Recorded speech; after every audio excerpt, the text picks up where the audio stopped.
Living Local Carolina with Katie Turner. Local trends, shopping, dining, and more. This is Living Local Carolina. This segment is sponsored by Palm Mechanics.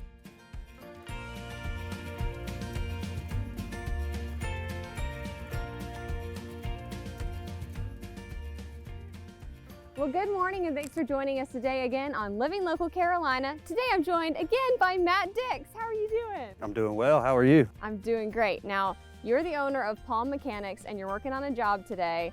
It's right behind us. Look at this beautiful palm tree that you guys have been working on. Yes, ma'am. We are actually doing some diamond cuts on some Pendo palms, as well as some full service on some Palmetto palms. We work with all species of palms, just get them in a thriving state. Love it. So the reason why we're doing this segment today is we wanted to be able to show what the process looks like whenever you actually come out to somebody's house and work on these trees. What are some reasons why your customers have called Palm Mechanics instead of trying to do this themselves? One of the bigger reasons we find is lack of knowledge to the types of palm trees they have and how to care for them properly. Another real big reason is not having the proper tools. You know, we don't use chainsaws on our palm trees. We've spent years dialing in our handcrafted process.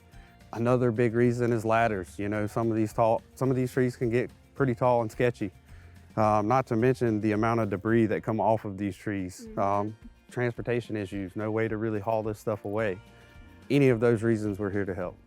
And we were looking at some of these palm fronds earlier. Is that what they're called? These are actually boots. The boots. Yes, ma'am. He's all about the education, y'all. Yes, ma'am. Let me grab Show me one of these for boots. This is why you shouldn't try to do it yourself. You're gonna get hurt. These things can be pretty messy, pretty rough. If you'll notice, there's spikes on the side here that can cut you, have you bleeding. Also, you'll notice how it's real wet right here. These things actually act as a pocket holding the dirt, creating extra moisture issues, the bugs, the germination. So with us cutting these off, it's a diamond cut, cleaning these trunks up, we basically eliminate those pockets for the pest and get the tree overall just easier to look at and work with. And I've said this before, but once you see what a good palm tree looks like, you never go back. He has ruined palm trees for me. Whenever I drive around, I know if he's done a palm tree or not. Because, I mean, look at this. It's ridiculous. It looks so much better. And it really just makes you happy to go in your yard. It does. It does. Thank you. All right, so you mentioned this before, but you guys do not use chainsaws for a number of reasons. What are some of those reasons? One of the biggest reasons, really, this is just an example. This side here has been cut with a chainsaw. Looks like you put a beaver in the tree and let him chew on it. It does. This side here, super clean, easier to work with. That's our cut. It just makes a big difference on the tools you use and how to care for these trees properly. Tools is the big thing. And it also gives you the freedom to be able to do these jobs, you know, later at night or early in the morning. We're not making hardly any noise right now, and it's pretty early. Absolutely. We do night jobs. Some of our motels, when the pools close at night, we go in and we're able to do all of that. First thing in the morning, we kind of slide in, extremely quiet. All the tools we use don't make noise. Love it. So if somebody's watching right now and they have a palm that they want you to come check out, what are the options on how they can get that taken care of? We tried our best to make this process as easy as possible. Like most others, we do a on-site free evaluation estimate. And for some of our busier customers, I'd say, we have an online option. You can send us photos of the trees or trees you have concerns about, and we can do an evaluation that way. Basically, you can send us a photo via text, email. You can send us a photo online at our website, Facebook Messenger. Whatever's easiest for you, send those photos in. We'll give an evaluation, shoot you a price that same day. If that's something that we can lock in together, then we'll go ahead and get you set on the schedule. We have a new website, that's palmmechanics843.com, or you can give us a call at 843-455-4456.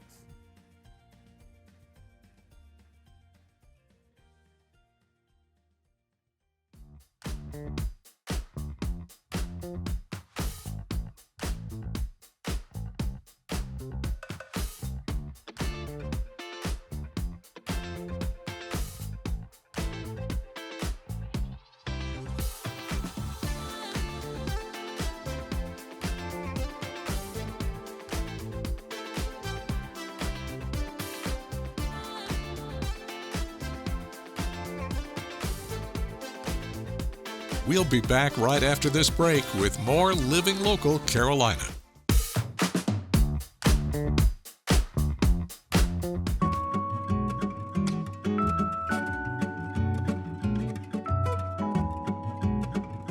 Well, welcome back to Living Local Carolina. If you're looking for something to do this holiday season and you love music, well, don't I have a treat for you today? I'm joined by Dedrick. How are you doing? I'm well. How are you? I'm doing great. I want to know a little bit more about the auditorium itself. You said it's a historic auditorium. Well, the building, built 1908, it was a part of the original Wynyard High School in Georgetown.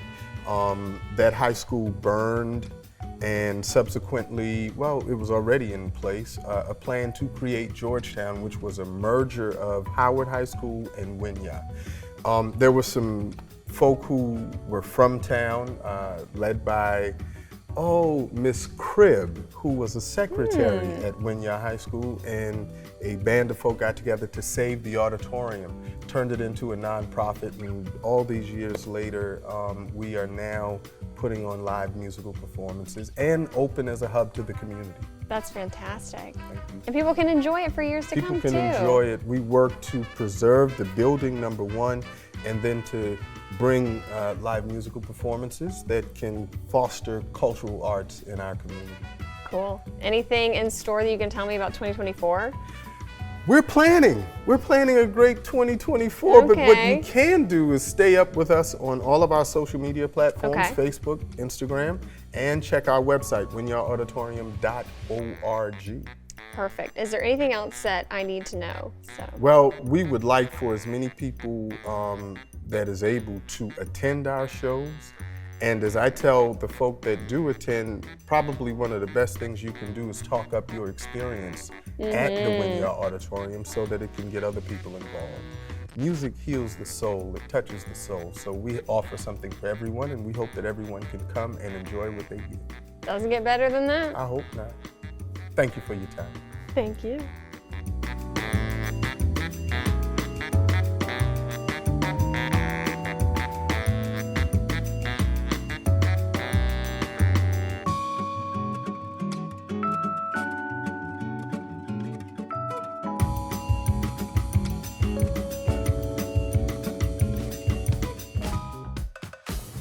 Welcome back to Living Local Carolina. Today I'm joined by Dr. Anthony Thompson. How are you doing? Doing quite well, Katie, and yourself? I'm doing wonderful. You know, our goal is, first of all, we got the name came from Ephesians, 2nd chapter. And this is a group of a lot of different people in Charleston, leaders in Charleston. Yes. Tell me about your board. Yes, well, my board consists, very diverse board. Has to be. You know, we have young people, white, black, Latino, you know, and everybody's denomination is completely different. Yeah. You know, Catholics, Reformed Episcopalians, Baptists, I mean, and so it's very diverse for a purpose, you know, because, you know, we're trying to promote what Christ already did. More or less promote, we're trying to perpetuate what he already did.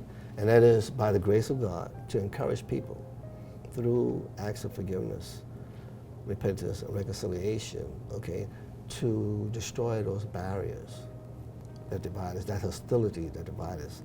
Like I said, that can be a number of things, you know. And it's not just for one particular thing, but it can be a number of things so that we can come together as one family, you know, the way it was intended to be. And so that's where we start. And you were able to do this on a really big scale. Yeah. Whenever you had that event. Yeah, when we had the event, that took a lot of work. I'm sure. I mean, lots of planning. Yeah. I mean, even getting the organization together just to come as one. We didn't just do it right away. When I came back, this incident with George Floyd occurred. But to our surprise, the people in Charleston protested. You know, it's like, wow, I mean, they really they tore downtown up. They're mostly young people. And so we were shocked, we were surprised. And so there's a pastor named Reverend Zalik, who's the senior pastor at St. Michael's. And he and I have been doing some Lent season services together with other churches. So he called me up and said, you know, we need to do something to try to, put some damper on what happened last night and let people know, we're one.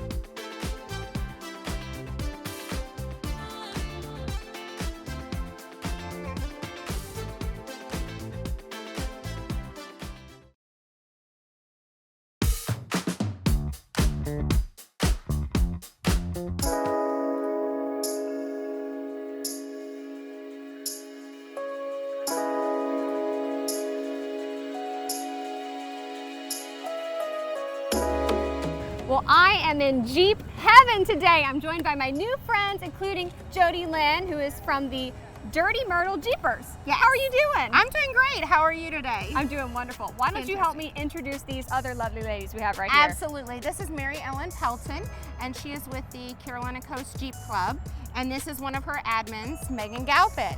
And I'm Jody Lynn Jordan with Dirty Myrtle Jeepers. All right, Jody Lynn, let's talk about what you guys do. Oh my goodness, we do so much great stuff. So whether we're out having fun in the community, whether we're doing get-togethers, whether we're going four-wheeling, stuff in the community, giving back, it's all what it's about. It's about getting together with Jeeps, having a great time, enjoying everybody, and getting to make new friends and having fun. What I really love about Jeeps is that everybody can really express themselves. Absolutely. It's so cool. We were taking a walk around the parking lot here. So many people have come out to show off their Jeeps. What is your favorite part of being able to see, everyone's individuality? It's so much. Everything from the ducks that they collect to the names that they name their Jeeps is always fun, especially when it really matches their personality. You kind of get a good kick out of it. All of the different decorations and things that they do. And a lot of people go out a little bit more than others at different times of the year, with whether it's Christmas or Halloween. They really do take it seriously. Some people even, there's a Jeep back here that has a big, huge duck on the top. He actually has a name. I can never remember his name, but she has named that Jeep duck. Birdie. Well, her Jeep's name is Birdie. I cannot remember the duck's name. But he is a big, huge, like 6-foot duck that is strapped to the top of her Jeep. So, well, let's talk a little bit more about that, because for somebody that maybe doesn't own a Jeep, they might not know about the duck culture that is very important to Jeep owners. It is. And here in Myrtle Beach, y'all have quite the collection. Oh, we Almost absolutely every single Jeep out here has tons of ducks. Why? Absolutely. So it started off many years ago. It's not quite 10 years ago now. But in Canada, with a lady that came out from a store and she saw a Jeep that she liked and she put a duck on it. And ever since then, it's kind of just caught on as Duck Duck Jeep. And there's actually a big, huge hashtag for that, where people can go and post the Jeeps or the ducks that they get that are left on their Jeeps, and it's like a movement. So if somebody sees your Jeep and they like it and they want to tell you that they like your Jeep, then you leave a duck. Love it.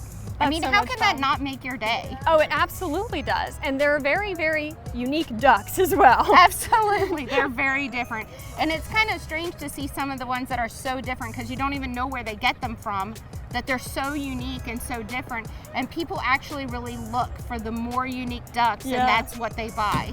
That's so cool. The more unique they are, they're like, oh my goodness, I'm gonna buy that because nobody else is gonna be giving this duck out. Very cool.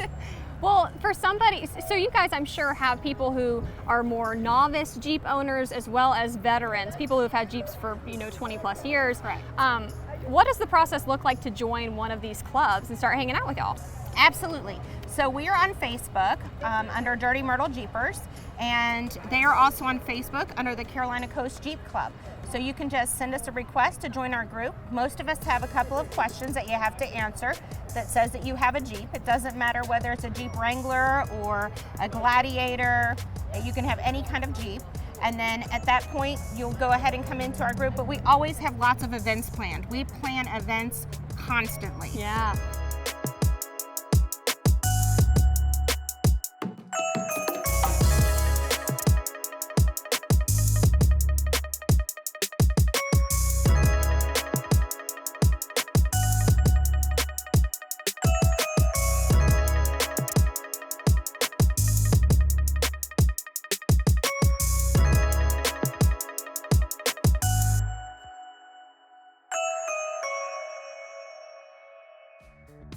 Don't forget to like our page on Facebook and follow us on Instagram and Twitter. How to use the QR code. Just open the camera app on your smartphone, iPad, or tablet. Point your device at the QR code so the QR code appears on your screen. Your device will recognize the QR code and show you a notification. Click that notification and you'll come to our website.